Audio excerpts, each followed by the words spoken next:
अस्सलाम वालेकुम। मैं अमजदुल्ला खान, स्पोक्समैन हिंदू। जैसा कि आप लोग जानते हैं कि तेलंगाना में कल हुजूराबाद के बीआरएस के एमएलए पड़ी कौशिक रेड्डी का एक वाकया पेश आया और इस वाकये के दौरान उन्होंने एक ऐसी गुफ्तगू की जिससे सारे तेलंगाना के मुसलमानों की दिल आज़ारी हुई है। कल जो है पड़ी कौशिक रेड्डी अपनी फैमिली के साथ में करीमनगर में जो जतरा हो रहा है हिंदू फेस्टिवल, उसमें पूजा के सिलसिले में जा रहे थे। तो वहाँ पर जो है सिर्फ फैमिलीज़ को अलाउ किया जा रहा था। और कुछ हाई कोर्ट का ऑर्डर भी है कि ज़्यादा लोगों को वहाँ पर अलाउ नहीं करना बोलकर। तो और एक क्या है कि तेलंगाना में म्युनिसिपल इलेक्शन भी चल रहा था, उसका भी कोर्ट था। तो कुछ पुलिस ऑफिसर्स इनको रोक कर ये बोले कि आप फैमिली के साथ जाइए, पूजा करिए। ये इतने सारे वर्कर्स को आप लेकर आ रहे हैं, वहाँ पर कुछ भीड़ में न जाने कुछ ऐसी हरकत हो जाएगी। तो पड़ी कौशिक रेड्डी की एक आदत है कि जहाँ पर भी जाते हैं वो सीन क्रिएट करते हैं, अपने आप को अट्रैक्शन सीकर बोलते हैं उसको। इंग्लिश में कहावत है कि अट्रैक्शन सीकर। तो इन्हों बेचारे अट्रैक्शन सीकर है। तो वहाँ पर उन्होंने पुलिस से उलझ गए और अपने वर्करों के साथ धरना दिए। हर लीडर ये करता है कि अपना अट्रैक्शन सीख करने की, लेकिन जज्बात में और गुस्से में और शो ऑफ करने में इन्हों जो है अपनी तरबियत को भूल गए।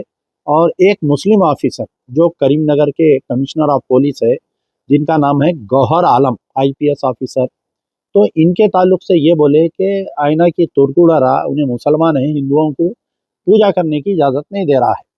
तो आप देखिए कि ये कुछ गलती से निकला हुआ वर्ड नहीं है।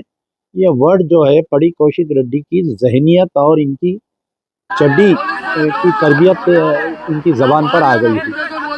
तो मैं ये सोच रहा था, क्योंकि वाक़या होकर 24 घंटे हुआ, मैं खामोश बैठा हुआ रहा, पूरा सोशल मीडिया देख रहा था कि क्या केसीआर साहब मुसलमानों से माफ़ी मांगेंगे, क्या केटीआर साहब हर छोटे मोटे मसले पर ट्वीट करते रहते उन्हें, तो शायद उन्हें अपने एमएलए के इस जुमले को कंडेम करेंगे।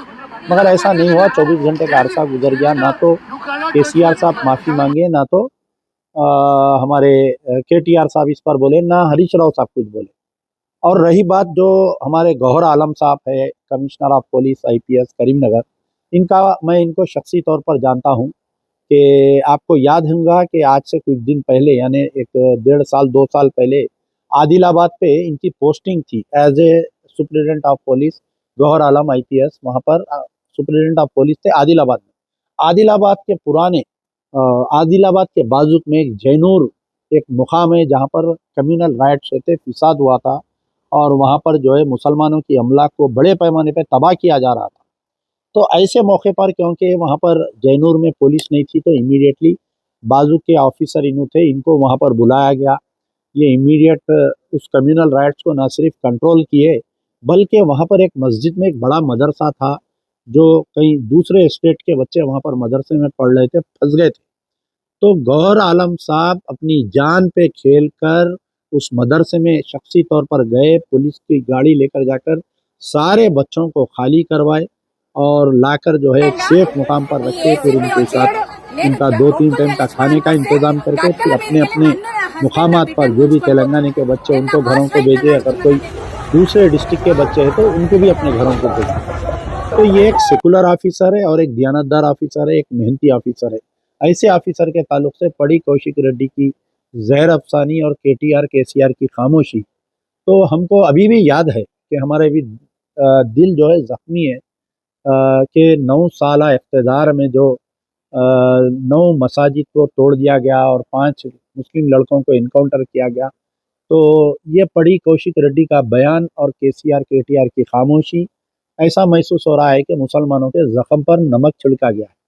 तो मैं पड़ी कौशिक रेड्डी, देखिए हर लीडर चाहता है कि वो नाम कमाए और शोहरत हो और सोशल मीडिया पे उसकी वाह-वाह हो। लेकिन ऐसी हरकतें करके अगर कोई लीडर नाम कमाना चाहता है, तो अनक़रीब उसका दी एंड हो जाता है, जैसा राजा सिंह का दी एंड हो गया है। तो मैं अभी भी उम्मीद करता हूँ कि केसीआर और केटीआर साहब अपने एमएलए के गुफ्तगू पर शर्मिंदा होते हुए मुसलमानों से माफ़ी चाहेंगे। शुक्रिया। यार जिंदा सोबत बाकी।